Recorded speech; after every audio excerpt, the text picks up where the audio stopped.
Here's the thing. I think technology is awesome. I love how it makes my life so much more organized and interesting. I mean, who doesn't love a great podcast? But have you ever tried to catch a flight and you can't quite get to the gate because you have to walk through a sea of people looking down at their phones? Is that annoying to you as well? If so, then this is your episode.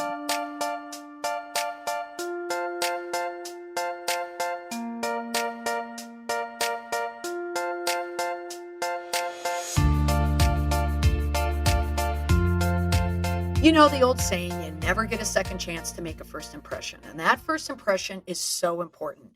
But just being able to shake hands and mingle isn't going to score you any new business deals. You need people skills. And for many, you need to learn social skills. People consume online communications so quickly nowadays, but it's the opinions about the people that form quickly. And I'll admit to being judgy online. Well, not to pick on people, but I categorize them based on how they write, what they post, the lexicon they use, the word choice, the image, the meme. Do they get a hang of this online world or are they just tolerating it? Now, the reason why I do this is because I want to set a baseline for a future client. I want to know what I have to do to go in to help them in their business. Because growing in business means you need to grow in your understanding of online communications. It means you also need to network. And networking now takes a little bit of skill, especially if you're doing it online, because a lot of people out there don't feel comfortable networking in a crowded room or operating in that handshake world. And this applies to me as well as a woman. I can't really network like a guy networks. I'm not going to go out to dinner with a bunch of guys if I work in a male dominated industry. It's different. Me Too kind of changed that. But it doesn't mean that people or women need to be out of that place. You can do a lot of great networking online.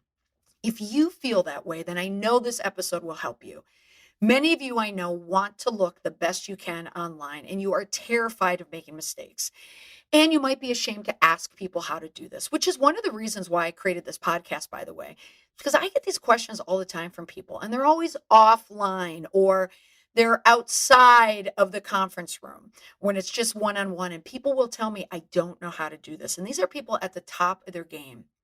And that's why I'm creating another program to help a lot of my clients and to help you, the listeners. I'm going to be launching the Learning Lab soon. And what that is, it's a monthly program that will offer trainings on all the relevant social media platforms and will get you up to speed on how to effectively communicate in the 21st century.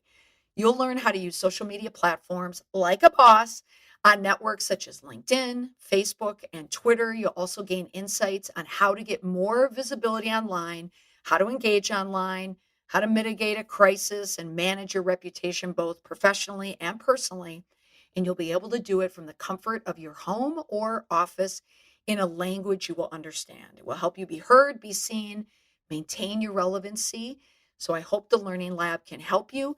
You can sign up now to get information about when we're going to go live. So just go to my website, mollymcpherson.com/learning lab. That's mollymcpherson.com/learning lab. Okay, back to learning about communication etiquette. A Harvard University study found that only 15% of the reason someone gets a job or a promotion is because of skill and knowledge. So what's that other 85%? Well, it's the people skills. It's who you are, how you present yourself, both in person and online. These are the skills that people pay attention to you. Nowadays, because we spend so much of our time with our heads buried in our cell phones or hiding behind a computer screen, we are disconnected from our colleagues, some of the colleagues that share the same office with us. Technology is our first go-to when we communicate. Now, there is nothing wrong with using technology to interact with others because it helps you. It saves a lot of time. I love email. I love text. I love to catch up with people on social media. But there is a right way and a wrong way to communicate by email, by phone, by social media, and elsewhere. And I think many of us have forgotten some of the social graces that we picked up as a kid and that we can now translate into the social world. Because phones are convenient. Because with technology comes convenience. And with that convenience becomes sloppiness or not paying attention to the other person on the other end of the email or the phone call. Who is receiving your message, and do they want what they receive? These new gadgets have changed the way that we communicate and behave in public, but sometimes it's not for the better. Okay? Here's an example, and this in general is the gist of the show. In trainings a lot, I will get an exasperated person that just says to me, I do not understand why millennials, and they always blame the millennials, why they don't leave voicemails. They'll call and then they will hang up, and I'll see that they didn't leave a message. Why do they do that? It's so rude and they're so selfish. And then I will admit, recently I stopped leaving voicemails. And it's not to be rude, it's simply because with technology, I just assume that people understand that I'm trying to reach you. If I want to send information, I'm going to send it in a text because I know for the receiver, it's easier to read the text than to take the time to pick up and listen to a voicemail. So one person's gripe is just another person's shift. So that's what this episode is. It's a mix of shifts and gripes. So see if any of them feel familiar to you. And now you don't need to write any of them down because they're easy to remember. They're going to stick with you. Either it's going to relate to you or it won't. Now, I know that some of you are diehards and you hate technology, you live off the grid, and that's fine. But you might be able to overcome some of the hurdles that you're experiencing in your non-techie world if you listen to some of these examples.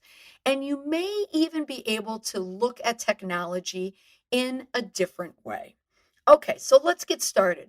The first one is an important one, and it is a cell phone. But I'm going to go to the point of origin of the cell phone and talk about a gripe with me that started well before we had cell phones. It always annoyed me when I would drive, and this started when I was 16, when I first got my license. When you would drive in the left-hand lane to pass, and there'd be a car in front of you going the speed limit or under, not moving. They're using the passing lane as a driving lane. Now, this gripe has never left me decades later. It still annoys me. But the new layer of annoyance to this is usually the person that I now have to pass in the middle lane. And when I look to the left, of course, to give the look, I don't look at the person in the eye because they're on their cell phone. They're texting or they're fiddling with their phone and they're not paying attention. Texting and using your phone while driving is my number one gripe. One, because it's dangerous. Two, because it's against the law in many, many places and you're not supposed to do it. But three, again, it's very, very dangerous. But it's very distracting as well. So put your phone down. And this goes along, of course, with don't walk or drive or bicycle while you're texting. It can be very, very dangerous and you don't want to do it. But it also sets a horrible example to young people that if they see adults do it, then they're going to do it. So just remove it and don't do it at all. Okay, next, I'm going to stay on cell phones here. But it's this peeve of mine that I notice that people are becoming more addicted to their phones, which I think is just a way of life. However, they make the phone more important than the person. It's that person that is always looking at their phones during a meeting. They have it at the dinner table or at a restaurant. They take and make phone calls in the middle of a conversation. And you can't say, oh, wait 1 second, I got to check my phone. It doesn't matter. It's still annoying. Save all those chats that you have on your phone for another time when you're not face to face with a person. Don't stop talking to someone you're with in person to answer your phone or read a text message. It's rude. The person you're spending time with at that moment is always more important than the person who's on the other side of the phone. It's okay if you're a parent and you have kids, but you know what I'm talking about. Now, for a place of business, remember, if you own a business or if you have someone that's working for you in customer service, the customer in front of you that you're looking at their eyeballs, they are more important than the person on the phone. Remember, a person on the phone is likely doing something else. They can sit on hold. So make that a policy in your business to always wait on the person in front of you. And nowadays, I think most people expect to be put on hold. Heck, I'm always surprised when I hear a person pick up a phone at a business and I hear a human on the other end. It shocks me. So don't lose that face-to-face contact. And last, with all the communication methods that we have today, less people are using the phone for conversation. So just be aware of it and don't take it personally if someone doesn't leave a voicemail. It just happens. People stop. I made that shift because I feel like I'm bothering people if I leave a voicemail. I only leave a voicemail if it's really, really important or if my voice needs to be a part of that conversation. Okay, moving off of phone communication, but we're going to stay on the phone and talk about texting. Texting is a great way to avoid a long conversation with someone. But before you jump to a text, remember, sarcasm and wit, they don't come across that well on text, no matter how many emojis that you use. And sometimes it is better to pick up the phone. But if you're using a text, use the emoji to help tell a story when you can. It always puts a context in there. And for those of you that don't know what emoji is, that's when you look at the smiley face on the bottom. And then it will, if you press it once, it will give you all these options of emoji. Emoji is a different language that you can use. And younger people mostly understand what every emoji stands for. Now, you may not know that a lot of these operating systems for your phone will allow you to send another type of emoji within the text. For example, if someone sends you a text that says, "Thank you for sending this information," if you press down on that text for like a second layer of emojis will come up. It'll be a thumbs up, a thumbs down. It will say, "ha ha." There'll be a heart there. And it is a way for you to end the conversation without continuing the text stream. So it's a wonderful way to jump in and jump out. So it's a new piece of technology because one of the gripes in group text is that no one knows how to end the conversation. And these kind of add-in emojis help end that conversation. Now, speaking of group texts, most group texts are annoying. Unless it's a formal group text. For instance, if you have a family group text, it makes it very easy to speak to everyone at once, or a group of friends, or a group of parents, or a group of colleagues that are all working together on a project. Then you can have a group text. But the gripe and the annoying habit that comes in is when people use a group text when they're thinking they're making something easy, but they make it quite difficult and cumbersome and annoying for people to use. Because a group text, many times people are held hostage in a group text and they cannot remove themselves from it. Depending on which cell phone carrier you use, sometimes you're allowed to remove yourself and sometimes you can't. This recently happened to me with my youngest daughter who was playing a sport with a neighboring town. We had to combine the teams together and the coach started using a group text. Now, why this was annoying is because one, we already had an online app that everyone was using, but I think he thought it would be easier and more personable if we had a group text, which is fine. However, no one could get out of these texts. And half the people in that text, group text, were people I didn't even know. How do I know this? Is because they didn't come up in my contacts. So what happened is I was held hostage in this group text. And so when the sport ended, the group text continued. So remember that some people use their cell phones sparingly. They might look at it once or twice a day. Some people like me use it as a mobile office and I'm on it all day and I conduct business. So I don't want to get a million texts about who's going to bring the orange slices or who's going to pick up the hockey sticks. You know what I'm saying? So be very mindful of when and how you use a group text. Moving on to another form of communication, and this is a big one, it's the email. We all use it personally and professionally. Some practices: avoid using all caps, even when you're angry or trying to prove a point. This just came up with a client yesterday where he forwarded an email to me where someone was using caps. I was like, geez. And they used it specifically to show anger. You don't want to put that in an email. All caps means that you are yelling or screaming at the person. Once I had someone in my training tell me that he had no idea. He said for years he had been sending emails at his business in all caps. And it wasn't until a younger person in his office said, "Do you happen to know that means that you're yelling at people?" He had no idea. Next, not understanding the CC or the BCC. Now, the CC, if you don't know what that means, chances are you're younger. You're likely a millennial because you never used a CC, which is a carbon copy. The BCC is the blind carbon copy, where they put a sheet behind a piece of paper, a messy one, where you can make a duplicate. So with every email that we send, we're allowed to use the to, the CC, or the BCC fields.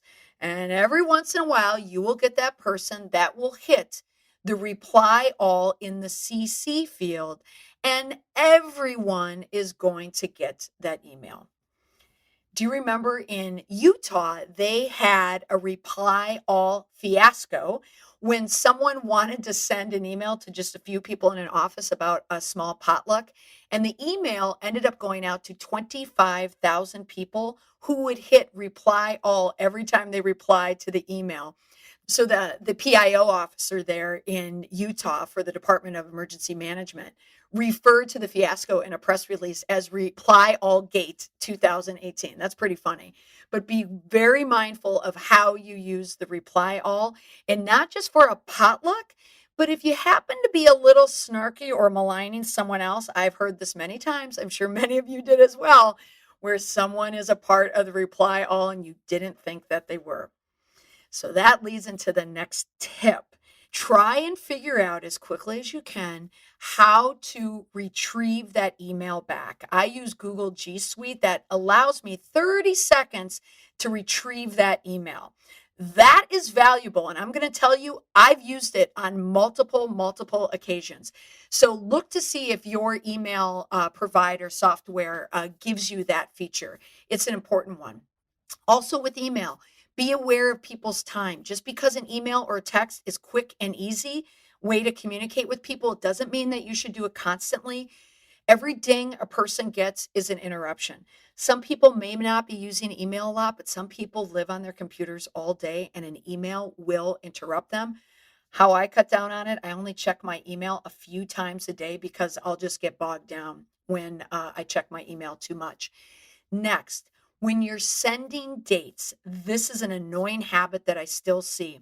It's people who will write about an event and they'll want to schedule it, but they'll scatter the detail of the events around the email. I know a lot of people don't realize, based on the emails that I get, is that operating systems on computers and email programs will be able to pick up and understand that someone is sending you an event or information about an event that will easily allow you to transfer it over into your calendar. An example of a well-written email. The meeting is scheduled for Wednesday, April 17th at 4 p.m. That sentence is going to allow the operating system to pick it up as a calendar event, and then it will give you the option to easily transfer it into your calendar. A bad example. Let's meet about this thing next week. How about the 3rd around noonish? Your operating system isn't going to pick that up. They're not going to know that you're talking about an event. So when you send an email, put all of the information together about that event, and that person is going to love you for it. Now, continuing on with some of my peeves, if you are a business that still uses paper to communicate a thought, if you're communicating with paper and then you're emailing it, so if you're printing out information and then copying it and then scanning it and then putting it into an email to send to people, please stop. Stop this right now. There's someone in my universe that does this all the time, and truly it makes me insane because people cannot do anything online with a PDF or a scanned document. Some documents you can. I mean, it's a certain document that they could fill in, but most people that are scanning things don't know this technology. So remember that if you send a scanned document, it's just information on a page. If you're sending people to a date, like I mentioned, or a website, it has to be a part of the email. You can't list a website in a scanned document and allow people to click it. What they have to do is type in the www and put in the email. It's annoying, as you can tell, so don't do it. Now, when you're writing emails, remember, be concise, get to the point. People don't want to spend a lot of time on emails unless there's information to learn. Avoid filler words, filler phrases. Those are the statements that kind of fill up and cloud your emails. Not sure what they are?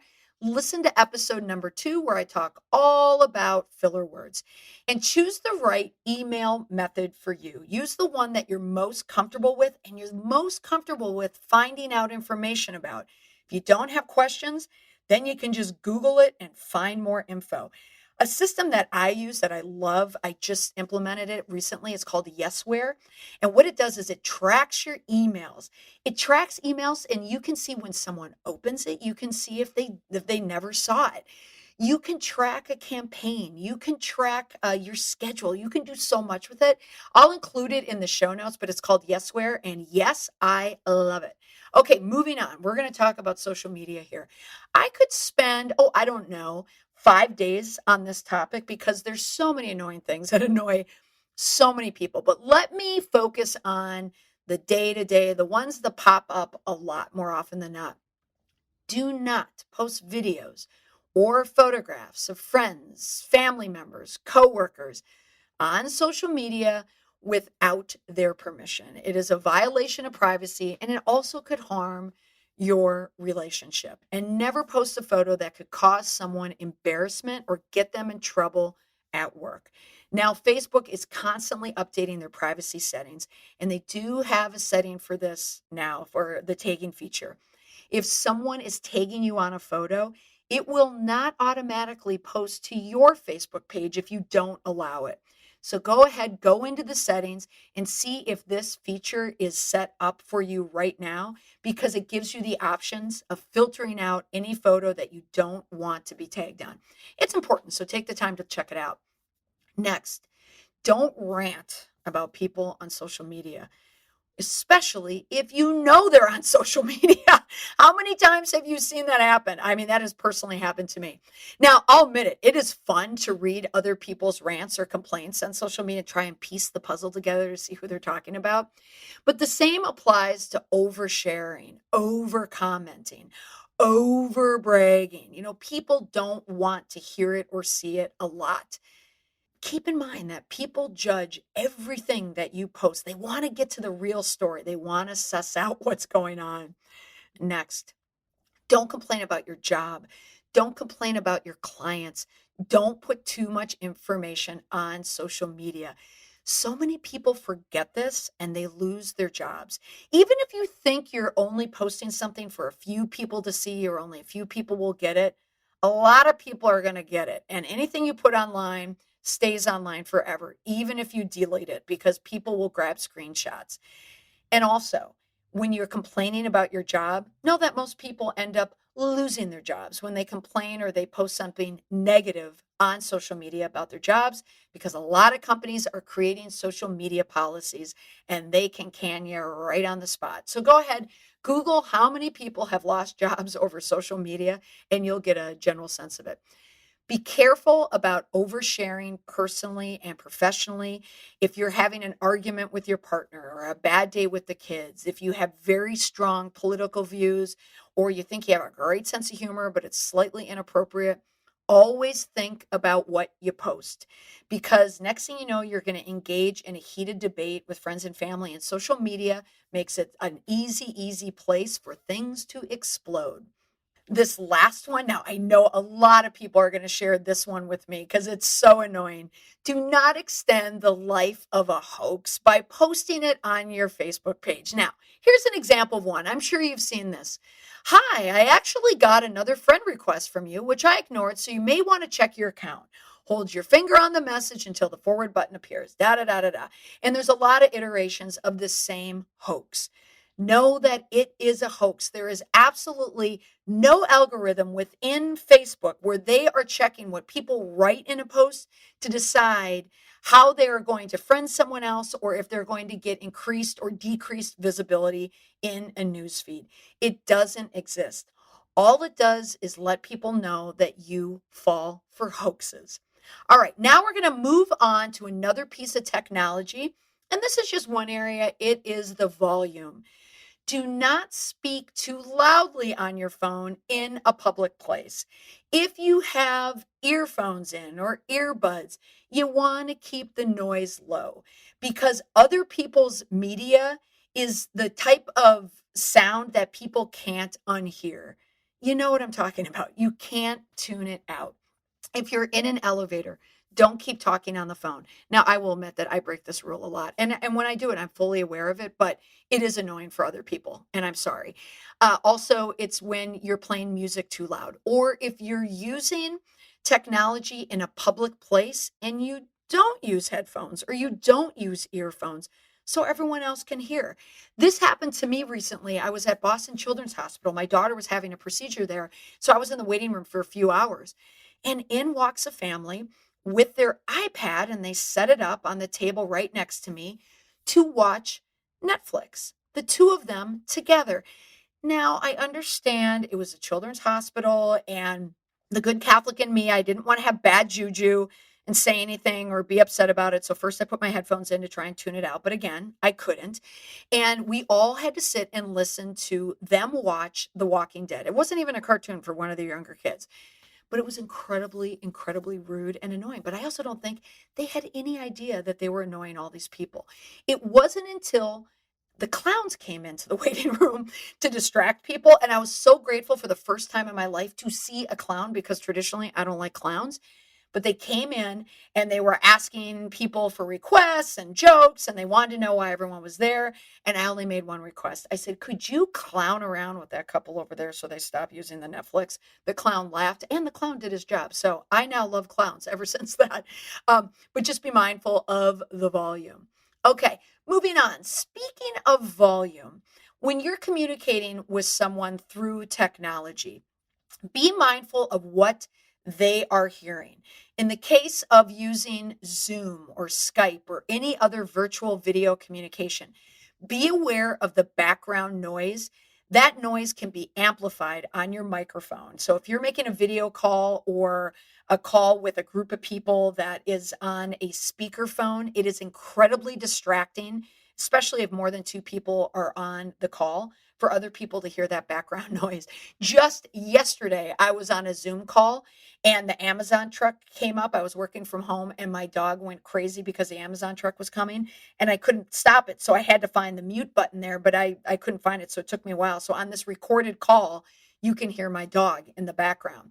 Also, be aware of what's going on around you and what's happening behind you on camera.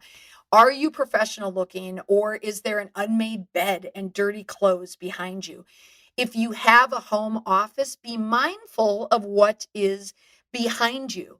Remember the optics always. Do you remember the video, the news story of the father who was doing a live interview on the BBC and his kids video bombed him when they walked into his room and he was trying to conduct the interview while shutting the door? Oh my gosh, it's a great viral video, but it's happened to many people. Woo! So that's the list. For now, these communication ticks and triggers will always change with technology, but I think it's good that we checked in right now to see what is happening out there that you could be doing that could be awfully annoying to other people around you, and you may not even know it. So maybe next year we'll do a whole new batch. So let's review. The list was kind of long, but here are some of the takeaways. One, remember the person on the other side of the communication. Where are they in the communication journey? Respect people where they are, but you don't necessarily need to change, but just be mindful of that person. Are you helping them or are you hurting them? Are you helping your communication and helping your brand, or are you hurting it? Next, don't rush to hit send or post. Take your time. Think about what you're posting. Think about what you are writing. A lot of reputations have been ruined by sloppy information or rash posts or thoughts or choices made online. And lastly, if you keep up with technology, it may make your life a lot easier. So before you judge it or criticize it, check it out and see if it can help you. So are you guilty of any of those communication faux pas? I admitted that I was. But were you? And if you are, I hope that you were able to maybe see it in a different way or take notes. If you change your communication style, I recommend that you focus on shifting just one or two that you might be doing wrong right now. And then you can start going back to the bad habits one by one by one by one. Well, that's all for today's episode of the Confident Communications Podcast. Thanks so much for listening. I hope you found these tips helpful and took them in the spirit that they were given to help you communicate more effectively and more confidently in the modern age. I just want to teach people how to feel good about what they're putting online, both professionally and personally. And remember, I do have a new program offering monthly trainings to help you stay relevant and confident with communicating on all social media platforms and in all the areas of technology. It's called the Learning Lab. It's going to help you be heard, stay seen, and maintain your relevancy in the professional and personal space. So you can sign up now to learn about our launch, which is coming up soon at my website. It's mollymcpherson.com/learning lab. That's mollymcpherson.com/learning lab. If you sign up as soon as we have information about the launch, you will be the first to know. And for more tips, you can always subscribe to this podcast on Apple iTunes, Stitcher, or wherever you listen to your podcast. Remember, I want to help you become a modern age communicator in your industry and help you build a crisis proof reputation for your business. Thanks for listening. Bye for now.